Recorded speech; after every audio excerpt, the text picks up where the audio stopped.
बदर का मैदान गर्म है, सहाबा की तादाद है सिर्फ 313 और इसके मध्य मुकाबिल जो लश्कर है वो है 1000 से ज्यादा।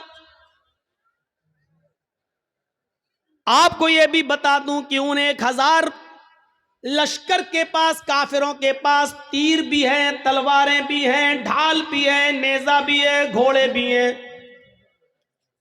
वो सब नौजवान हैं, हट्टे खट्टे तंदुरुस्त हैं और सारी चीजें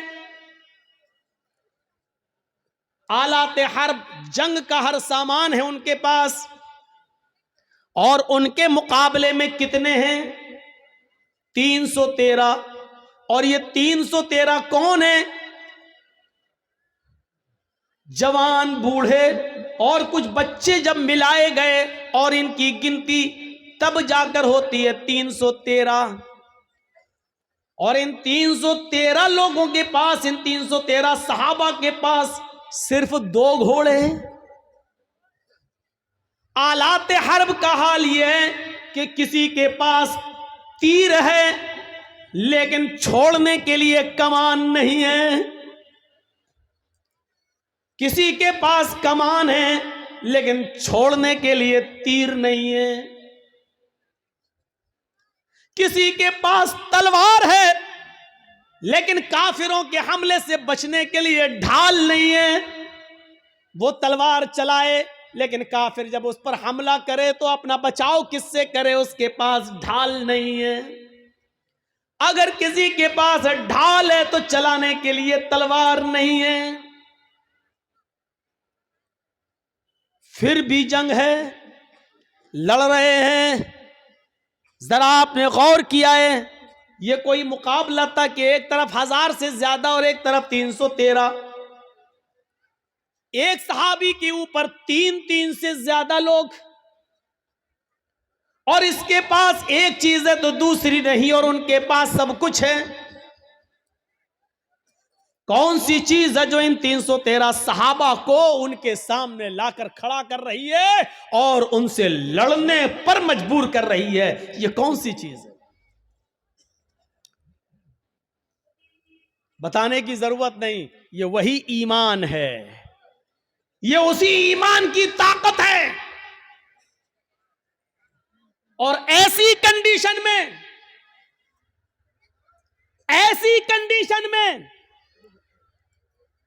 अल्लाह के नबी सल्लल्लाहु अलैहि वसल्लम का सर सजदे में है जमीन पर। बद्र के मैदान में एक जानिब आपने अपनी पेशानी कच्ची जमीन पर रख दी है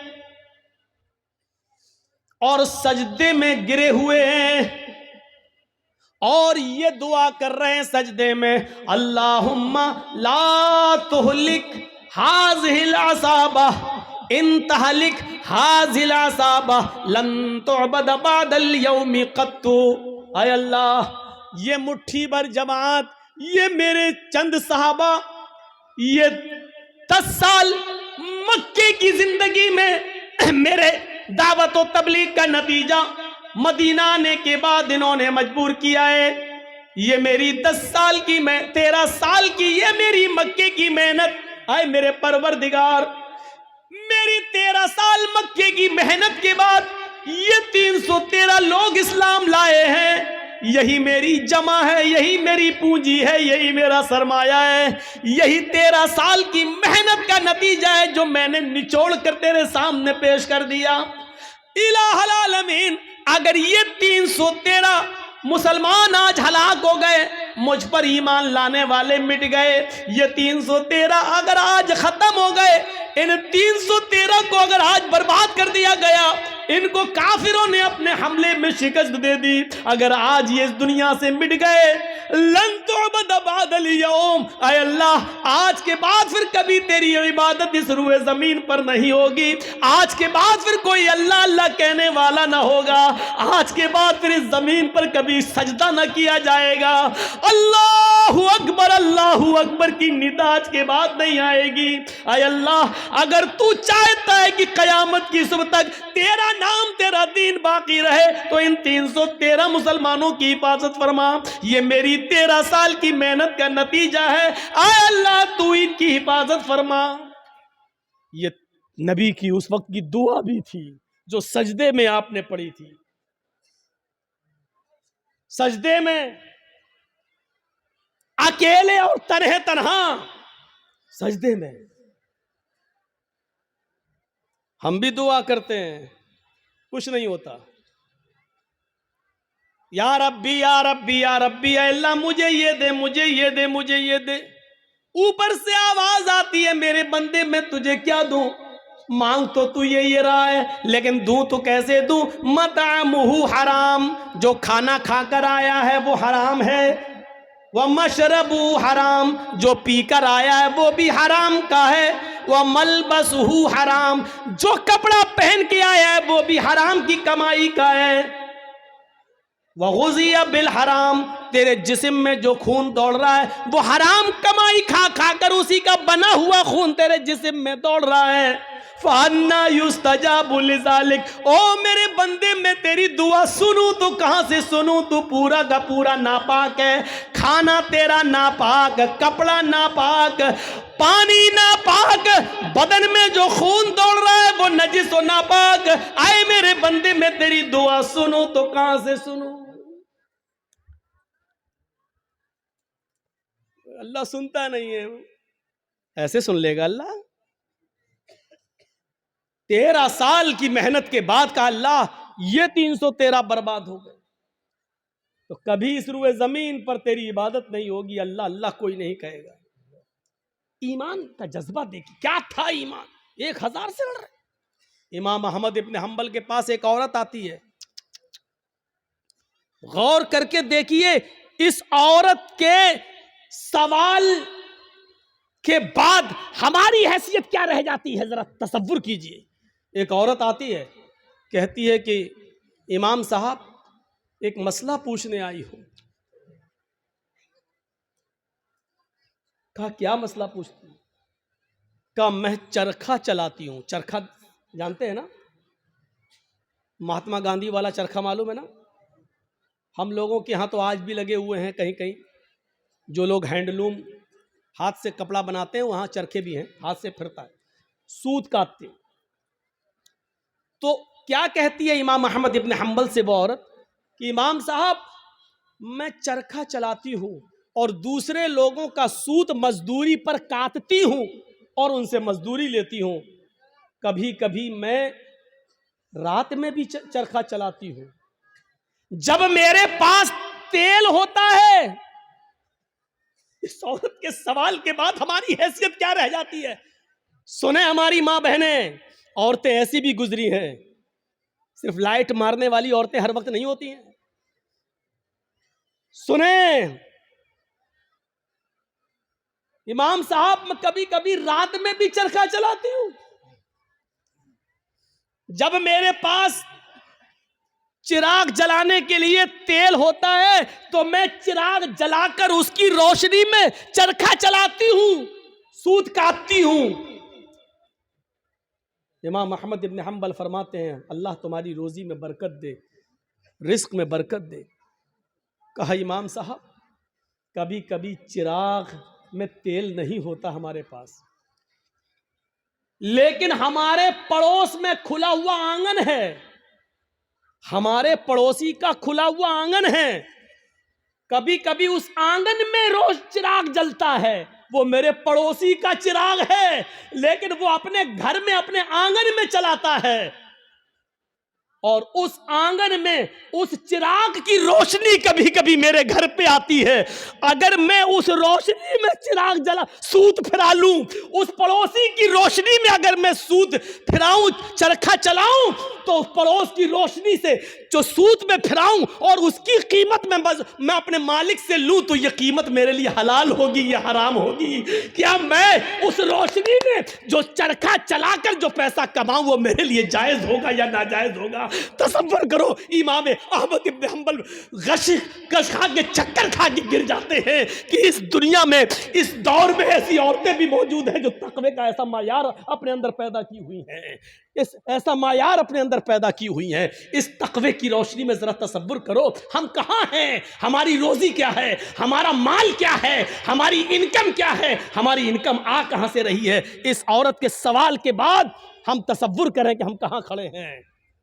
फिर कहते हैं कि ये हमें परेशान कर रहा, वो हमें परेशान कर रहा, फला का अज़ाब। कुछ नहीं, हमारे आमाल हमें परेशान कर रहे हैं, हमारे करतूत हमें परेशान कर रहे हैं, हमारी बदअमली हमें परेशान कर रही है। अहमद इब्न हंबल रहमतुल्लाह अलैह ने कोई जवाब नहीं, सिर्फ इतना कहा, ऐ अल्लाह की बंदी, अगर तुम्हें लगता है, तुम उससे मांगने तो नहीं गई हो, तुमने चोरी तो नहीं की है, अगर उसके आंगन में रोशनी जल रही है और वो तुम्हारे आंगन में आ रही है, तो मेरे हिसाब से, इमाम अहमद इब्न हंबल ने कहा, उस रोशनी में, चिराग की उस रोशनी में अगर तुम सूत काट लेती हो तो मेरे हिसाब से कोई गलत तो नहीं है, लेकिन फिर भी अगर तुम परहेज करो और बचो तो ये तुम्हारे लिए ज़्यादा बेहतर है। ये अहमद इब्न हंबल का जवाब, जबकि चोरी नहीं थी, वो जला रहा है, दरवाज़ा नहीं है, आंगन से आंगन मिला हुआ है और उसके आंगन से उस चिराग की रोशनी यहाँ आ रही है, तो इसमें भाई आप ये लाइट जल रही है, अब इधर रोशनी जा रही है, तो उस आदमी का क्या कसूर है? तुम अगर चाहते हो कि मेरी रोशनी मेरे घर तक रहे तो तुम्हें अपने घर का इंतजाम करना है, लेकिन अगर आपके घर की रोशनी और आपके बल्ब की रोशनी मेरे घर आ रही है और आप ये कहें कि अपना मेरी रोशनी तेरे घर क्यों आ रही है, हट अपना घर तोड़, तो आप गलत है ना। जरा तसव्वुर करो, अहमद इब्न हंबल ने जब वो औरत जाने लगी, वो बूढ़ी औरत, तो अहमद इब्न हंबल रहमतुल्लाह ने लोगों से पूछा कि ये जिस बाप की बेटी है, इसका बाप कोई मामूली शख्स नहीं होगा, ज़रूर किसी अच्छे और नेक बाप की तरबियत होगी जिसने ऐसी नेक बेटी पैदा की है। ज़रा तसव्वुर करिए, नबी अकरम की दुआ इसलिए कबूल हुई क्योंकि आप सरापा रिज़्क़ हलाल इस्तेमाल करते थे। सहाबा की इसलिए मदद हुई उस जंग बदर में क्योंकि किसी सहाबी ने माले हराम को अपना लुक़मा नहीं बनाया। मेरे भाइयों, 1000 का लश्कर फिर मगलूब होता है और 313 सहाबा को फतह होती है। ये 313 सहाबा जो लड़े, ये कौन सी चीज थी? ये वही ताकत थी, वही स्पिरिट थी। कौन सी? ईमान। अगर ईमान ना होता तो लड़ते? कुछ ना कुछ देर के लिए ये भी मानना पड़ेगा कि इस लड़की ने जो जज्बात में आके नारा लगाया था कर्नाटक में, इसके अंदर भी कुछ ईमानी हरारत थी, तभी तो ये अल्लाहु अकबर का लफ्ज निकला है। इसका इनकार नहीं किया जा सकता। और बाद में पता चला कि उस बच्ची का बाप आलिम है, वो एक मौलाना की बच्ची है, तो जाहिर बात है कि तरबियत तो अच्छी रही होगी। वरना आजकल सियासी लीडरों की लड़कियां कहाँ नारा लगाएंगी अल्लाहु अकबर? वो तो वक्त के धारे में बहते हैं। वो तो हिंदू लोगों का वोट लेने के लिए मंदिर में टीका भी लगवा लेंगे। वो तो मूर्ति के सामने भी खड़े हो जाएंगे क्योंकि हमें इनका वोट चाहिए। तो तरबियत का भी फर्क होता है। हम अपनी औलाद को कौन सी तरबियत दे रहे हैं, कैसी तरबियत होनी चाहिए, इस पर हमें गौर करना चाहिए। जंगे खंदक के बारे में कभी सोचा आपने? जंगे खंदक में कितने मुसलमान थे? आपसे अगर सवाल करें तो शायद बहुत कम लोगों को मालूम हो, सिर्फ 3000 सहाबा, 3000, और इन 3000 सहाबा का मुकाबला कितने काफिरों से था, कितने यहूदियों से था? 10,000 का लश्कर। कोई तकाबुल है? कोई मुकाबला है? एक तरफ 3000, एक तरफ 10,000, वो हथियारों से लैस, ये बेचारे फुल हथियार नहीं। इन 3000 सहाबा को जंगे खंदक पर काफिरों से लड़ने के लिए अपनी रजामंदी का इजहार जो इन्होंने किया, ये 3000 सहाबा के दिल में जो 10,000 का खौफ नहीं था, वो खौफ निकालने वाली ताकत क्या थी? अगर आपसे सवाल करें तो मेरी इतनी तकरीर के बाद जो 1 घंटे से ज्यादा बोलते हुए मुझे हो गया, आप इस नतीजे पर पहुंच गए होंगे कि 3000 सहाबा जो 10,000 के मुकाबले में खड़े हुए हैं और लड़ रहे हैं, ये सिर्फ ईमान की ताकत थी। वो 10,000 से नहीं डर रहे हैं, वो सिर्फ ईमान की ताकत है। उनके दिलों में अगर डर है तो सिर्फ एक अल्लाह का डर है, वो किसी का खौफ उनके दिलों में मौजूद नहीं है। और जीते, उनको फतह हुई, उनको कामयाबी मिली। हम ये सारी चीजें भूल जाते हैं, हमें इस बात का एहसास नहीं होता है। तो भैया जल्दी निकल जाओ, बताओ ये कहां जा रहा होगा? इसकी तो शादी भी नहीं हुई है, कहां भाग रहा है?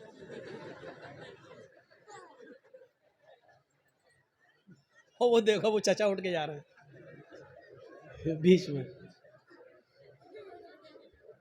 बीच में जब कोई उठता है तो मुझे पता नहीं क्यों इतना डर लगता है। एक बार हैदराबाद में प्रोग्राम कर रहा था ना, तो बीच में एक आदमी उठ गया, तो मुझे पता नहीं, उठा पेशाब करता है, सीधे आया, मेरा माइक पकड़ के और माइक वाइक फेंक दिया उठा के। और फिर उसके बाद अंडे चले, टमाटर चले, जूते चले, चप्पल चली। तो उस दिन से एक दहशत तो होती है ना, फिर बीच में उठ रहा कि फिर कोई खड़ा ना हो जाए। तो वो उस दिन से ये है बस भाई, जिसको उठना हुआ करे वो पीछे बैठा करे, जब चाहे तब निकल जाए। जो आदमी आगे बैठते हैं उनको मालूम है ना उनको कितनी बार पेशाब आता है, ज्यादा आता तो पीछे बैठो। और मेरी तकरीर हो रही है, पता नहीं पेशाब क्यों नहीं रोक पाते हैं आप लोग। लोग तो दिल की धड़कनें रोक लेते हैं। एक बार डॉक्टर के पास गया, डॉक्टर मेरा, हमने कहा डॉक्टर साहब जरा वो देख लीजिए मेरा पल्स। बोला नहीं नहीं तुम्हारा तो हाई होगा। हमने कहा अरे देख लीजिए डॉक्टर साहब, उसके बाद दवा। लेकिन आप, मैं मान नहीं सकता, हमें वो थर्मामीटर लगाने की जरूरत ही नहीं है, आपका पल्स देखना ही नहीं है, आपका वो क्या बोलते हैं उसको, बीपी, वो आपका हाई होगा, वो कुछ बड़ा ही होगा, नीचे नहीं हो सकता है। मैंने कहा डॉक्टर साहब सुन पड़ रहे हैं, हाथ पैर जरा कपकपी सी हो रही है। कहता कि जब आपकी तकलीफ सुन के हम लोगों के लेवल हाई हो जाते हैं, हम लोगों का बीपी हाई हो जाता है, तो आपका कैसे लो हो सकता है? उसने चेक नहीं किया, अल्लाह की कसम चेक नहीं किया, ऐसी दवा दी। बोला आपका नहीं करेंगे, हमें कसम है हम भी नहीं करेंगे आपका, और नहीं किया। पता नहीं, वो देखो बेचारे, देखो अब क्या करेंगे घर जाकर। अच्छा, जितना बोलते हैं उतना और लोग उठते हैं। थोड़ी देर बैठ जाओ भाई, थोड़ी देर बैठ जाओ। अब उनको क्या बोले हम।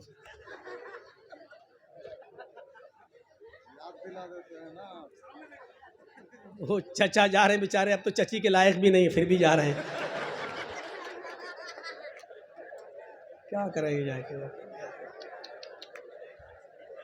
अच्छा चलिए, अब आप लोग जाग गए हैं, थोड़ी बहुत नींद आ रही होगी, उसका गलबा खत्म हो गया है। सुनिए, तो अब आप अंदाजा लगाइए, वो खंदक 10,000 का मुकाबला 3,000 और जीते। क्या चीज थी? वही अल्लाह का खौफ, वही अल्लाह का डर। जैसे एक पुलिस वाले में ये ताकत होती कि वो अकेला नहीं, सरकार की ताकत है उसके पास, ऐसी जो पक्का सच्चा मोमिन है वो डरता नहीं है। अल्लाह की ताकत है उसके पास, ईमान है उसके पास, ईमान की ताकत है उसके पास, उसको खौफ नहीं होता है, वो लड़ता है, आमादा हो जाता है। ये वाकया सुनाया है, लेकिन फिर भी आपको सुना देता हूं। सुमैया रजी अल्लाह ताला अन्हा का क्या मैटर था। अबू जहल के सामने खड़ी है, तबकात के अल्फाज है, इब्ने साद ने नकल किया है कि उसने सुमैया के कपड़े तक फाड़ दिए। फिर भी कहती है नहीं, अल्लाह एक है। अबू जहल ने नेजा लिया, नेजा, तबकात के अल्फाज, वो नेजा उसकी शर्मगाह में दाखिल कर दिया। सुनना बहुत आसान है, लेकिन एक हल्की सी खरोंच हम बर्दाश्त नहीं कर सकते हैं, उसकी तो शर्मगाह में नेजा।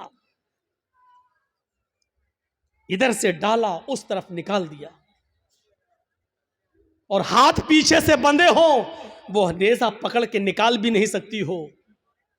और ऐसी कंडीशन में भी देखिए ईमान की ताकत क्या, वो ये नहीं कह रही अल्लाह मेरी हिफाजत फरमा, अल्लाह मुझे बचा ले इस दुश्मन से, ये नहीं कह रही है। उसकी जबान से जो जुमले निकलते हैं वो जुमले ये, या रब्बी सब्बित कदमी अला दीनिक, ऐ अल्लाह इसकी दी हुई सजाओं पर मेरे कदमों को साबित रखना, मेरे ईमान पर, कहीं इसकी सजाएं मुझसे मेरा ईमान न छीन ले।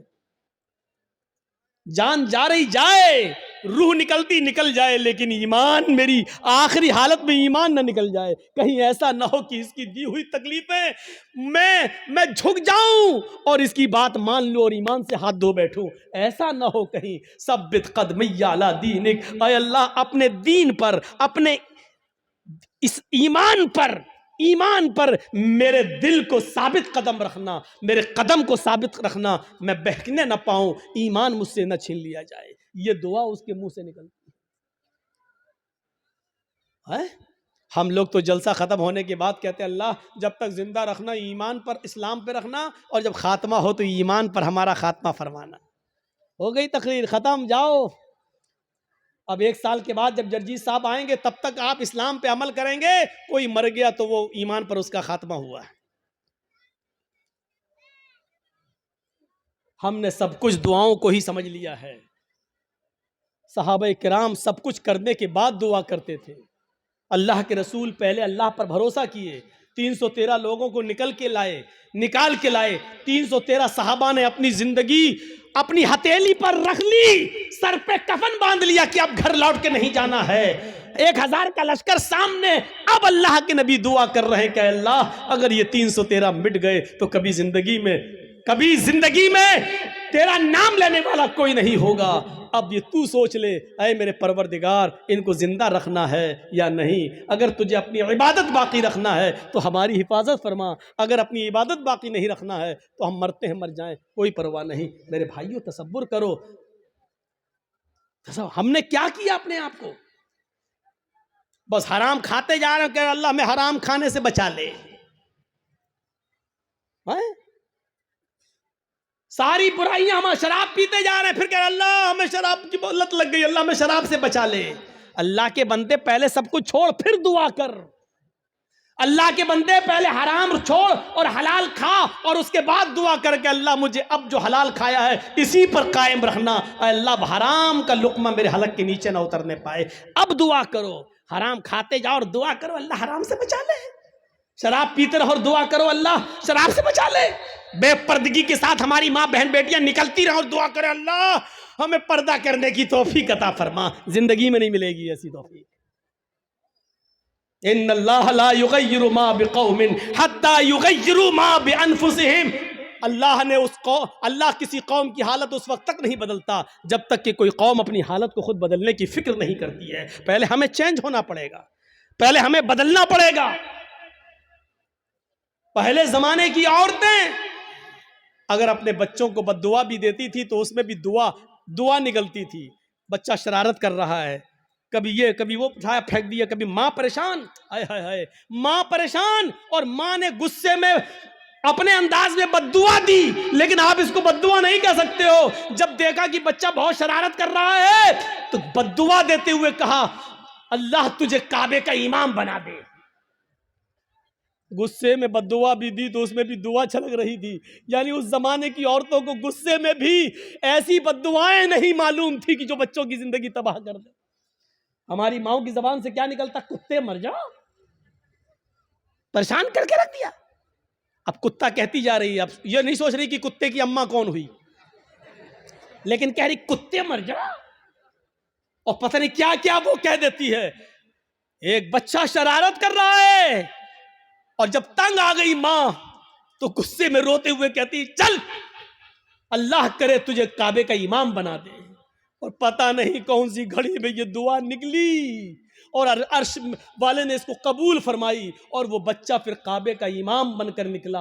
और ऐसा इमाम बना कि आज जिसको आज सुदैस के नाम से याद किया जाता है, कारी सुदैस, ये काबे के जो इमाम आज भी मौजूद हैं, ये उसी माँ की दुआ का नतीजा है जो उसने गुस्से में दी थी और अल्लाह ने उस बच्चे को काबे का इमाम बनाया, जो आज भी काबे का इमाम है।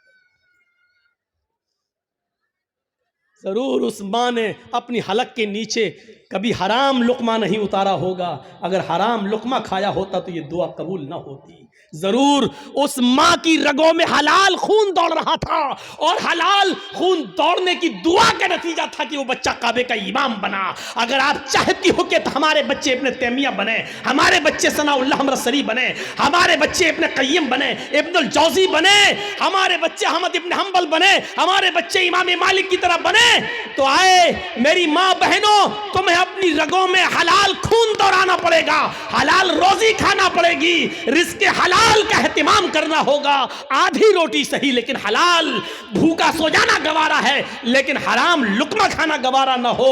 तब तुम्हारे कोख से पैदा होने वाले बच्चे इब्न तैमिया बनेंगे, इब्न क़य्यिम बनेंगे, सनाउल्लाह बनेंगे, इमाम मालिक बनेंगे, अहमद इब्न हंबल बनेंगे, तब बनेंगे। सब कुछ खाती रहो और कहो कि अल्लाह हमारे बच्चे को काबे का इमाम बना दे, नहीं हो सकता है। ये तल्ख जुमले तुम्हें सुनना पड़ेंगे।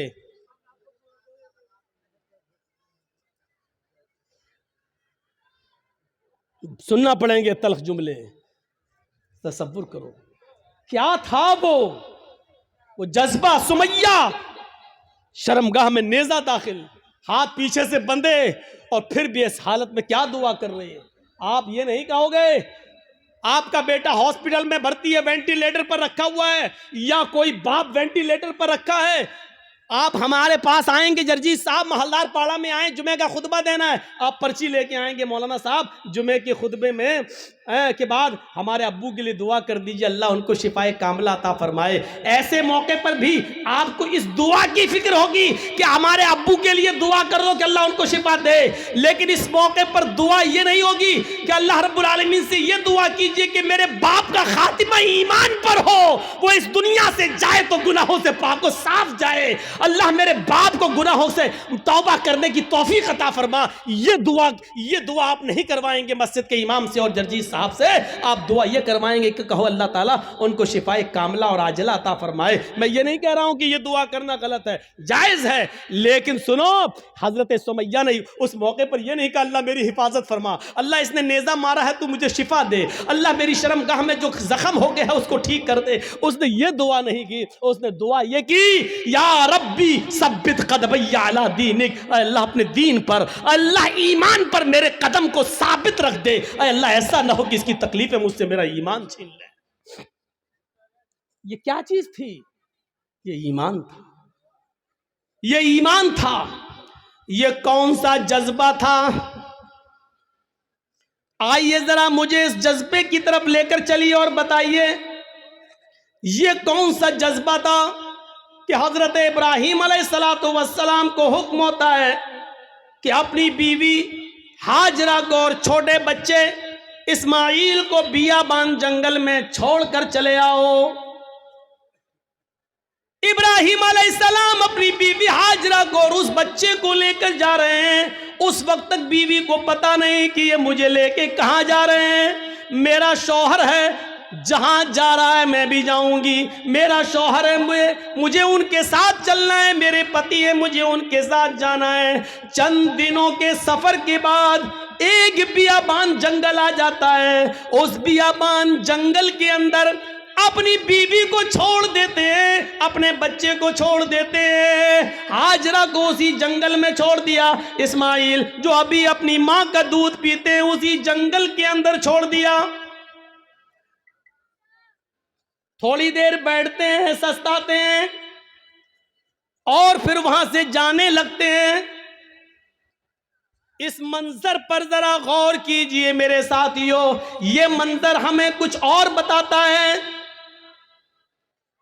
उस बियाबान जंगल में छोड़ दिया आज जिस जंगल को हम मीना के नाम से जानते हैं, मीना की वादी के नाम से जानते हैं, उस जंगल में छोड़ दिया है। आपको पहले उसकी एक कंडीशन बता दें, आप यहां से कलियाचक तक जाएंगे, जगह जगह पर आपको बिजली के पोल मिलेंगे, जगह जगह पर आपको बिजली के खंबे मिलेंगे, आप रोशनी पाएंगे और सीधे कलियाचक पहुंच जाएंगे। लेकिन उस जमाने में बिजली के खंबे नहीं लगे हैं, दिन में भी साएं साएं बीत रही है। इब्राहिम अलैहिस्सलाम ने, हाजरा ने उस जंगल में दाएं बाएं देखा, बड़े बड़े दरख्त तो लगे हैं, लेकिन दरख्तों पर एक चिड़िया भी नजर नहीं आ रही है। चिड़िया कैसे नजर आएगी? क्योंकि दूर दूर तक पानी का पता नहीं है, पानी का नामो निशान नहीं है। चिड़िया भी ऐसे दरख्तों पर अपने नेस्ट, अपने घोंसले बनाती हैं जहां आसपास पानी हो, वो पानी पी सके और अपने बच्चों के लिए अपनी चोंच में पानी खींच कर लाकर अपने बच्चों को पिला सके। जब जंगल में दूर दूर तक पानी नहीं, तो जंगल में एक भी चिड़िया, एक भी परिंदा भी नहीं दिखाई दे रहा है। सोचो, ऐसे बियाबान जंगल में हुक्म होता है कि यहीं अपनी बीवी को छोड़ दो। हजरत इब्राहिम थोड़ी देर बैठते हैं, फिर वहां से चलने लगते हैं। हाजरा ने देखा कि इब्राहिम जा रहे हैं, यहां तो कोई दुकान भी नहीं कि कोई सौदा लेने जा रहे हो, यहां तो दूर तक कोई सब्जी फरोश भी नहीं दिख रहा है कि जिससे सब्जी खरीदने जा रहे हो। जब उनको जाते हुए देखती हैं, अपने बच्चे को जमीन पर लिटाती है, जमीन पर, और पीछे पीछे चल के कहती हैं, कहां जा रहे हो? इब्राहिम अलैहिस्सलाम ने इस जुमले का जवाब नहीं दिया। कहां जा रहे हो कुछ नहीं बोला, सीधे और आगे बढ़ते हैं। बीवी ने कहा, रे मैं पूछ रही हूं कहां जा रहे हो? इब्राहिम अलैहिस्सलाम ने अभी भी जवाब नहीं दिया। इब्राहिम अलैहिस्सलाम सीधे चले चले जा रहे हैं, पीछे मुड़कर देखने का नाम नहीं लेते। न बीवी को देख रहे हैं, न बच्चे को देख रहे हैं, चले चले जा रहे हैं। हाजरा ने अब पीछे से उनका दामन थामा, पीछे से उनका कुर्ता पकड़ा, पीछे से उनका दामन पकड़कर खींचा और खींच कर कहा, मैं कुछ पूछ रही हूं कि कहां जा रहे हो? हजरत इब्राहिम अलैहिस्सलाम ने ऐसे अपनी बीवी का हाथ पकड़ा और उसको यूं पकड़ के झटक दिया और आगे बढ़ने लगे। तब बीवी चीख कर कहती है, आए इब्राहिम, कुछ तो बोलो, क्या मैंने आपकी बीवी होकर आपकी कोई नाफरमानी की है? हक के रिफाकत को अदा करने में मुझसे कोई गुस्ताखी हुई है? मियां बीवी के जो हुकूक होते हैं उसमें कोई हमसे कमी हुई है? खिदमत में कोई कमी हुई है? आपकी सेवा में कुछ कमी हुई है? मुझसे कोई लग़्ज़िश हुई है जो इस बियाबान जंगल में मुझे और इस बच्चे को अकेले छोड़ के जा रहे हो? इब्राहिम अलैहिस्सलातु वस्सलाम की आंखों में आंसू आ गए, लेकिन आंसुओं को जमीन पर नहीं गिरने दिया। आंखें चढ़ा ली, नजरें आसमान पे डाली और आंखों से गिरने वाले आंसुओं को आंखों ही में पी गए। उसका एक कतरा भी जमीन पर नहीं गिरने दिया। फिर इसका भी जवाब नहीं दिया, आगे बढ़ते गए। जब इसका भी जवाब नहीं मिला तो हाजरा एक जुमला कहती हैं, ऐ इब्राहिम, जा रहे हो तो जाओ, लेकिन ये बताओ कि कब आओगे? इब्राहिम अलैहिस्सलाम के पास इस बात का भी जवाब नहीं, कुछ नहीं बोल रहे हैं। आगे बढ़ते चले जा रहे हैं, खुशी खुशी लाए, अच्छी बातें करते हुए लाए, बीवी से प्यार भरी बातें करते हुए लाए, लेकिन जब जंगल में छोड़ा तो ऐसे पीठ फेर ली जैसे ये मेरी बीवी ही ना हो। जो पूछ रही है उसका भी जवाब नहीं, बीवी के सवाल भी गलत नहीं है, सही कह रही है कि मुझे अकेले, इस बच्चे को अकेले छोड़ के जा रहे हो, और वो भी इस बियाबान जंगल में, लेकिन जवाब नहीं है। आगे और बढ़ते हैं तो लास्ट में बीवी कहती है, हाजरा इब्राहिम, जब तुम जवाब ही नहीं दे रहे हो, ये भी नहीं मालूम कि कब आओगे, शाम तक आओगे, कल आओगे, 2 दिन बाद आओगे, 1 हफ्ते के बाद आओगे, 1 महीने के बाद आओगे, 1 साल के बाद आओगे, या आओगे ही नहीं। किसी भी सवाल का जवाब जब तुम्हारे पास नहीं है तो मैं इसको क्या समझूं, इसका भी जवाब नहीं।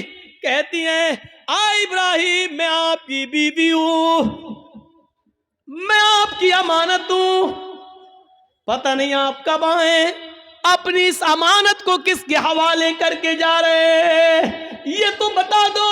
आप 10 साल के बाद आए, 20 साल के बाद आए, 1 साल के बाद आए, 2 साल के बाद आए, और अगर मैं जिंदा रहूं और मेरी इज्जत व आबरू न बच सके, जैसे एक बादशाह ने मेरी इज्जत व आबरू से खिलवाड़ करना चाहा लेकिन अल्लाह की मदद की वजह से वो नहीं कर सका, वो अगरचे सारा थी, दूसरी बीवी थी, और उसके बदले में फिर उसने हमें भी दे दिया एक लौंडी की शक्ल में, जिसको आपने अपनी बीवी बना लिया।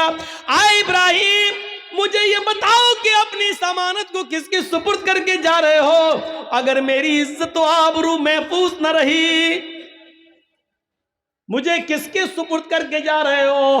बीवी जवाब कहती है, इला मन ततरुकुना, इब्राहिम, आपने मुझे किसके हवाले किया है, हमें किसके जिम्मे सौंप के जा रहे हो, इस अमानत का जिम्मेदार कौन है।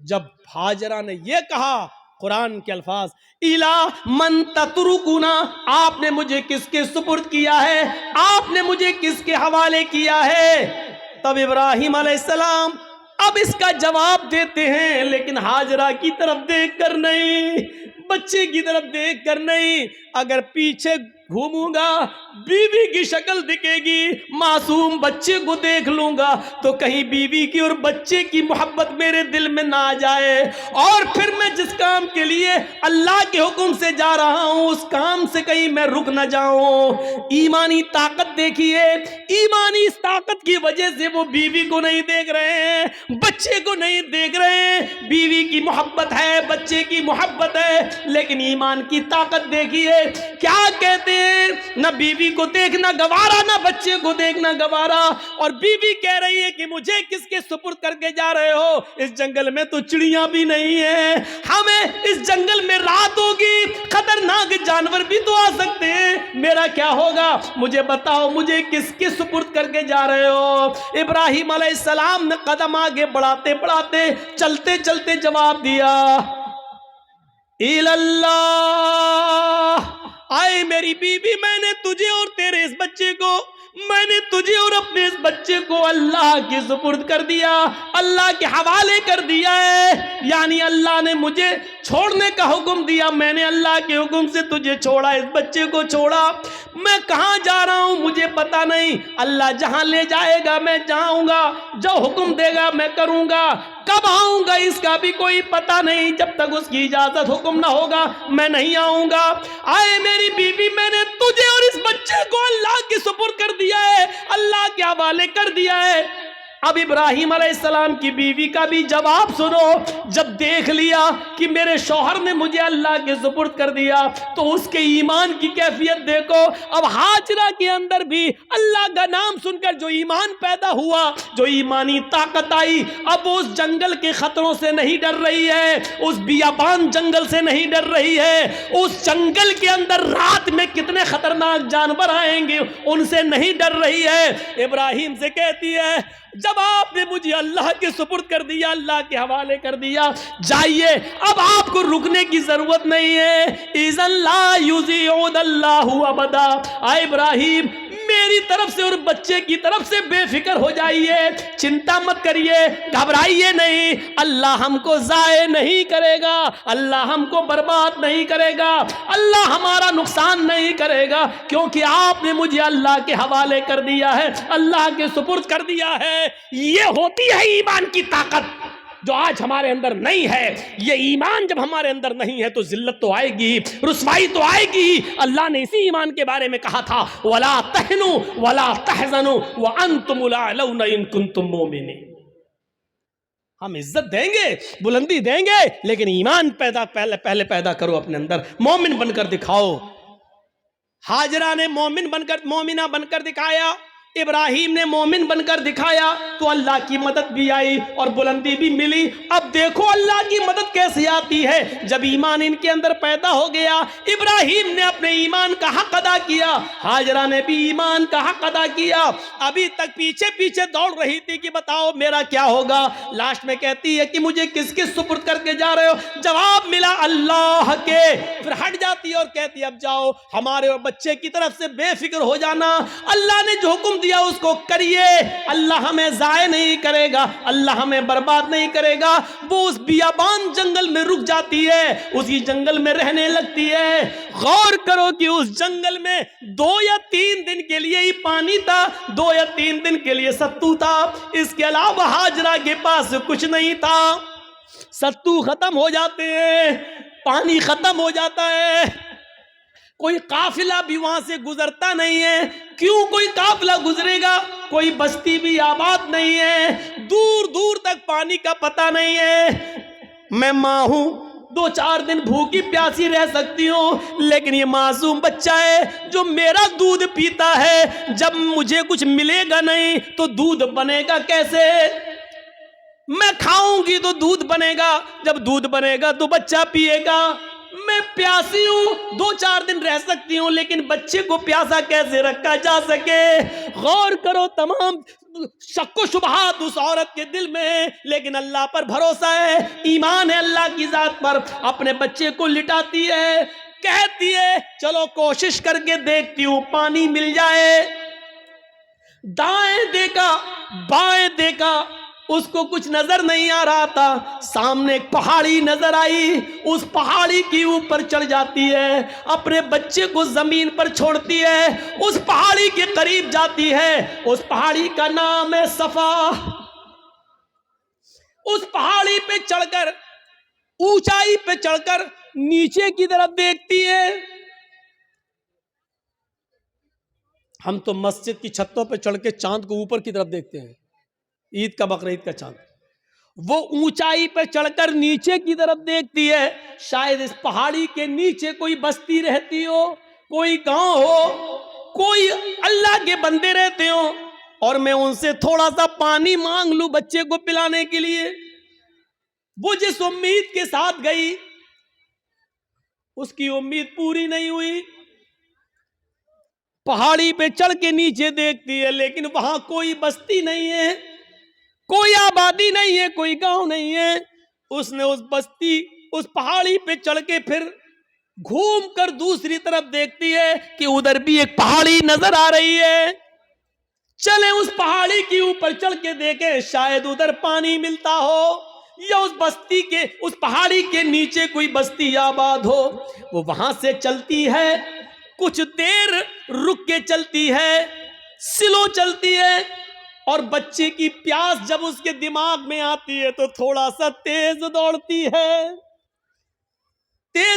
है, फिर थोड़ा सा स्लो होती है। वो 2-3 बार तेज दौड़ती है, 2-3 बार स्लो दौड़ती है।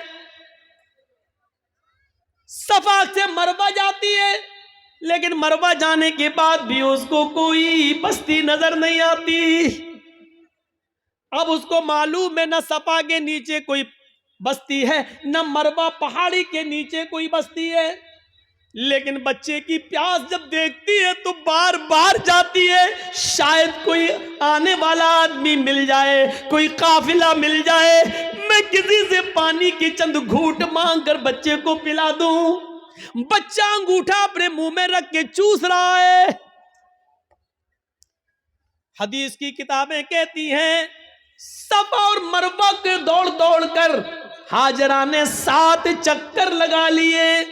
सफा से मरवा 1, मरवा से सफा 2, सफा से मरवा 3, मरवा से सफा 4, सफा से मरवा 5, मरवा से सफा 6, और फिर सफा से मरवा 7।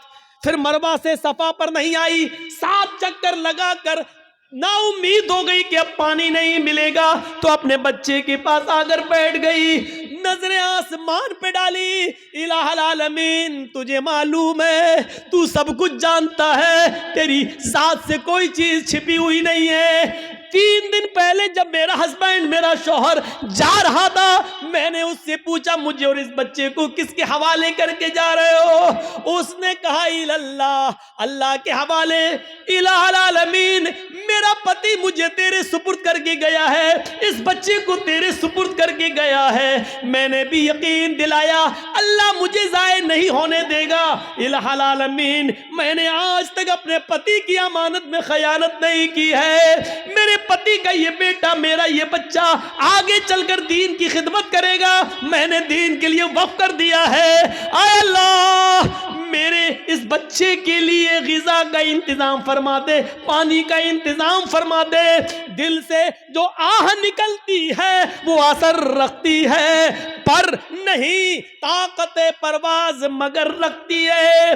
ऊपर से अल्लाह रब्बुल आलमीन ने जिब्रील को हुक्म दिया, आए जिब्रील क्या देख रहे हो?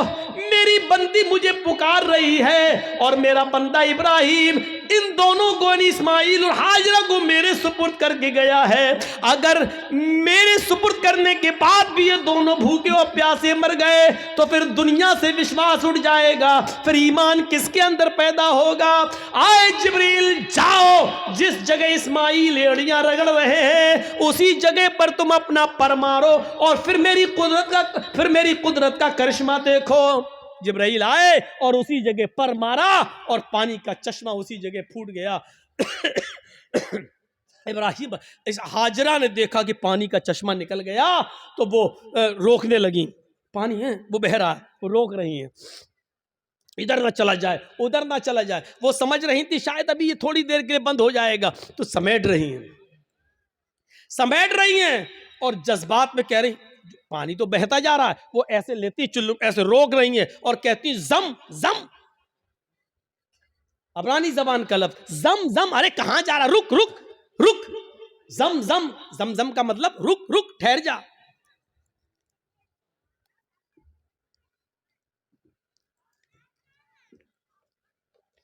ठहर जा, रुक जा, कहां जा रहा, रुक। ये जमजम का लफ्ज भी अल्लाह के रसूल को इतना पसंद आया कि आपने जमजम के लफ्ज को जमजम ही रहने दिया, इसके लिए कोई अरबी का लफ्ज इस्तेमाल नहीं किया। रुक रुक, पानी नहीं रुकता तो उन्होंने मुडेर बांध दी, वही मिट्टी से इकट्ठा करके ऐसे बनाती चली गई, मुडेर बांध दी। अल्लाह के नबी ने एक बार खुतबा दिया था और कहा था अल्लाह हाजरा पर रहम फरमाए, अगर हाजरा ने मुंडेर न बांधी होती तो अल्लाह उस पानी को पूरी दुनिया में फैला देता। और जो चीज़ पूरी आम हो जाए तो उसकी कदर कम हो जाती है। आज देख रहे हो ना, हमारे मुल्क में भी बहुत से लोग एक पानी की पूजा करते हैं, गंगा जल, लेकिन चूंकि वो इतनी ज़्यादा तादाद में है कि अब उसकी कोई कदर नहीं रह गई है। बाकायदा गवर्नमेंट को गंगा की सफाई के लिए पैसा देना पड़ता है और गंगा की सफाई की वजह से सरकारें बदल भी जाती हैं, इसने गंगा का ख्याल नहीं रखा है। और कभी कभी गंगा का नाम लेकर लोग बोर्ड भी मांगते हैं, न मुझे आपने बुलाया है न मैं आया हूँ, मुझे माँ गंगा ने बुलाया है।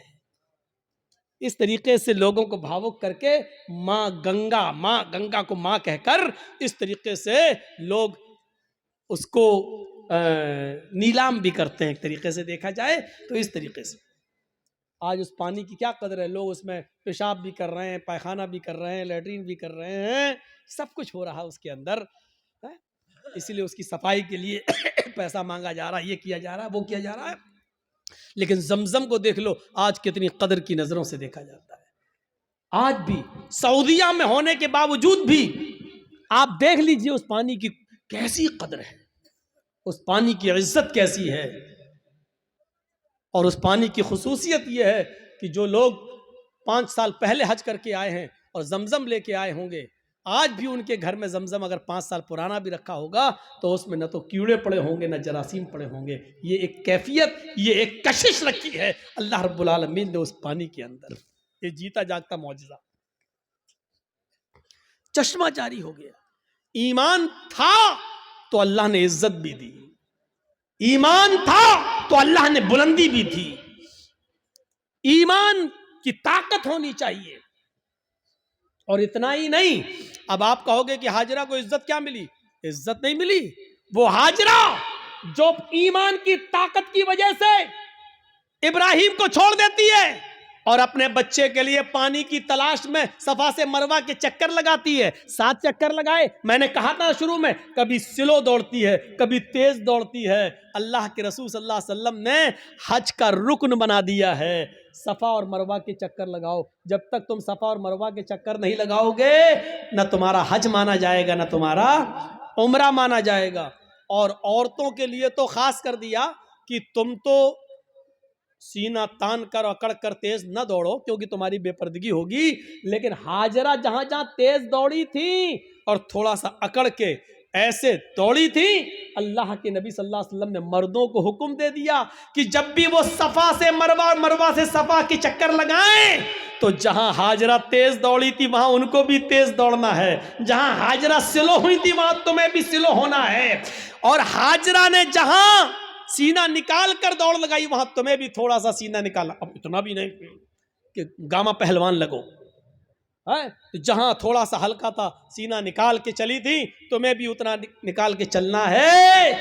ये इज्जत दी अल्लाह ताला ने, ये ईमान की ताकत है। ईमान होगा, मोमिन होगे तो हम तुम्हें बुलंदी देंगे। इससे बड़ी एक औरत की इज्जत क्या होगी? किसी भी मजहब के अंदर औरत को यह इज्जत नहीं मिली। हाजरा ने जहां अपना कदम रखा, हर हाजी वहां अपना कदम रखता है। जहां हाजरा दौड़ी थी हर हाजी को वहां दौड़ना पड़ता है। हाजरा ने जितने चक्कर लगाए हर हाजी को उतने चक्कर लगाना पड़ते हैं। और हाजरा के नक्शे कदम को अल्लाह ने अपनी इबादत का एक हिस्सा बना लिया। एक औरत के पैरों के निशान, एक औरत के पैरों की टापें, एक औरत की पैरों की पैरों की धड़कने, पैरों की खटखटाहट को अपनी इबादत का हिस्सा जोड़ दिया है कि जब तक तुम हाजरा की इस अदा को जिंदा नहीं करोगे हमारी इबादत का हक अदा नहीं होगा, तुम हमारी इबादत नहीं कर सकते हो। हाजरा के नक्शे कदम को अपनी इबादत से जोड़ दिया हो, इससे बड़ा मकाम क्या होगा, इससे बड़ा दर्जा क्या होगा? जरा अंदाजा लगाओ। दुनिया की सारी कौमें चीखती और चिल्लाती रहें कि औरतों को इस्लाम ने 4 दीवारी में बंद कर दिया, बुर्के में रखकर उनकी तरक्की की राह में रुकावट बन गए। चीखते रहो, चिल्लाते रहो। हकीकत यह है कि औरत को इस्लाम ने जो इज्जत दी है वो दुनिया का कोई मजहब वो इज्जत नहीं दे सकता है। आप बाप हैं, कितना भी जहेज दे दो अपनी बेटी को, लेकिन आपके मरने के बाद आपकी वरासत में उसको हिस्सा मिलेगा, वो महरूम नहीं हो सकती है। ये याद रखो, बाप की वरासत में से भी हिस्सा मिलेगा। शादी के बाद अगर उसका शौहर मर गया तो शौहर की वरासत में से भी उसको हिस्सा मिलेगा। भाई मर गया तो भाई की वरासत जो छोड़ के गया उसमें बहन को हिस्सा मिलेगा। आप गौर कर रहे हैं? गौर कीजिए। और बेटा अगर मर गया तो बेटे की वरासत में से भी मां अगर जिंदा है तो मां को हिस्सा मिलेगा। गौर कीजिए कि एक औरत की हैसियत और इज्जत क्या है। जो लोग कहते हैं कि अल्लाह मौलाना मेरा बाप मर गए उनके लिए दुआ करना, चाहे कितने मुल्ला मौलवियों को अपने घरों में लेके चले जाओ और दुआएं करवा लो कि अल्लाह मेरे बाप को बख्श दे, अल्लाह इसके बाप की दुआ मगफिरत फरमा दे। अगर आपके बाप के मरने के बाद अगर बाप की विरासत में से बाप की बेटी यानी आपने अपनी बहन को हिस्सा नहीं दिया, बाप की मगफिरत नहीं होगी। याद रखिए, मुल्ला मौलवी दुआ कर करके मर क्यों ना जाएं, बाप की मगफिरत नहीं होगी, चाहे कितनी दुआ करा लो। बाप की विरासत में से बेटी को हक मिलना है, बाप की विरासत में से मिलना है। और चाहे कितना कोई दुआ करे, लेकिन भाई के मरने के बाद बहन दुआ करे कि अल्लाह मेरे भाई को बख्श दे। जब तक भाई के मरने के बाद भाई की विरासत में से बहन को हिस्सा नहीं मिलेगा, दुआ कबूल नहीं होगी और भाई की मग़फ़िरत नहीं होगी। पढ़े बहुत आसान समझ लिया ना। जन्नत जब चाहे अल्लाह जन्नत दे, अल्लाह जन्नत तो मिल नहीं सकती, जन्नतुल फिरदौस दे। मांगते कितनी बड़ी जन्नत है, सबसे आला जन्नत। अभी तो यही पता नहीं कि हमें कोई छोटी से हल्का जमीन का जन्नत का एक मामूली सा टुकड़ा भी मिल जाए, हमारे लिए वही काफी है। वो तो छोड़, जन्नतुल फिरदौस। और हालात ये हैं कि बेटियों का हक मारे हुए हैं, बहनों का हक मारे हुए हैं, बहनों का हक मारे हुए हैं। हालत ये है हमारी। जहेज देकर आप जिम्मेदारी से सबको दोष नहीं हो जाएंगे, जिम्मेदारी से बच नहीं पाएंगे। आपको हिस्सा देना पड़ेगा, आपको हक देना पड़ेगा। ये ईमान की स्पिरिट थी, ईमान की ताकत थी। आइए एक और जबरदस्त एक नक्शा खींचकर आपको बताता हूं। देखिए ईमान क्या है। एक बार ये तय हो गया मूसा अलैहिस्सलाम में और फिरौन में, ये रोज रोज के झगड़े ठीक नहीं है। आओ एक मैदान में जमा हो जाते हैं, तुम अपना मामला दिखाओ, हम अपना मामला दिखाते हैं, या तो तुम झुक जाओ या हम झुक जाएं। आओ। एक मैदान तय हो गया। ए भैया बैठ जाओ, इनसे कहो कि पेशाब लग रहा तो यहीं कर लो। तो ऐसा लग रहा है जैसे किसी की चप्पल चुरा के भाग रहे हो।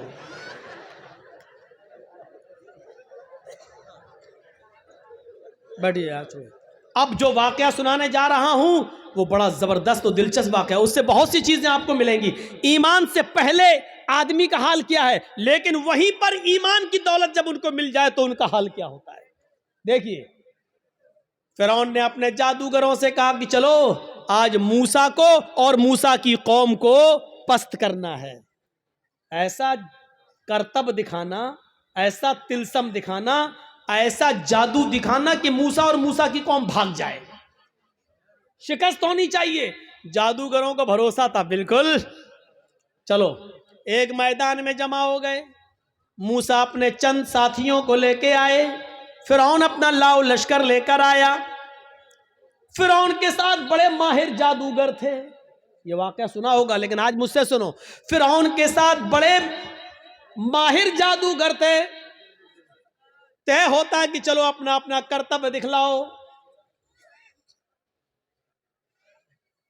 फिरौन ने कहा जादूगरों, अपने जादूगरों से चलो दिखाओ। जादूगर चूंकि ईमान वाले तो थे नहीं, इसलिए सौदेबाजी पर उतर आए और फिरौन से कहने लगे, फिरौन मेरे मालिक, मेरे आका, मेरे रब, मेरे खुदा, ये बता दो अगर हम फिर मूसा पर गालिब आ गए, अगर हम जीत गए, अगर हमने मूसा और उनकी कौम को हरा दिया तो हमारा इनाम क्या होगा। पहले हमारा इनाम तो बता दो, हम ऐसे ही क्यों करतब दिखाएं, हमारा इनाम क्या होगा। फिरौन ने कहा कि दिखाओ अपना करतब, दिखाओ अपना जादू। तो फिरौन के जादूगरों ने जादू दिखाने से पहले क्या कहा। कुरान उन जादूगरों के अल्फाज को रिकॉर्ड करता है। उन जादूगरों ने फिरौन से कहा, इन्ना लना लाजरन इन कुन्ना नहनुल गालिबीन। ठीक है, हम अभी जादू दिखाते हैं, लेकिन आए फिरौन ये बताओ अगर हमने मूसा और मूसा की कौम को हरा दिया और हमारा करतब देखकर, हमारा नाटक देखकर अगर ये सब हार जाओ, भाग जाएं, तो हमारा अज्र क्या होगा। इन्ना लना लाजरन, हमारी मजदूरी क्या होगी, हमारा इनाम क्या होगा। इन कुन्ना नहनुल गालिबीन, अगर हम इनके ऊपर गालिब आ गए तो, अगर हम इनके ऊपर गालिब आ गए तो क्या इनाम होगा। फिरौन ने मुस्कुराते हुए जवाब दिया, इन्नकुम लमिनल मुकर्रबीन, अगर मूसा और मूसा का लश्कर हार गया, शिकस्त फाश दे दी, डर गया और भाग गया, तो तुम लमिनल मुकर्रबीन का तर्जमा में तुम मेरी कैबिनेट में शामिल हो जाओगे, कैबिनेट मिनिस्टर बन जाओगे। सही तर्जमा ये, तुम मेरे बहुत करीब हो जाओगे। एक चीफ मिनिस्टर होता है, एक प्राइम मिनिस्टर होता है।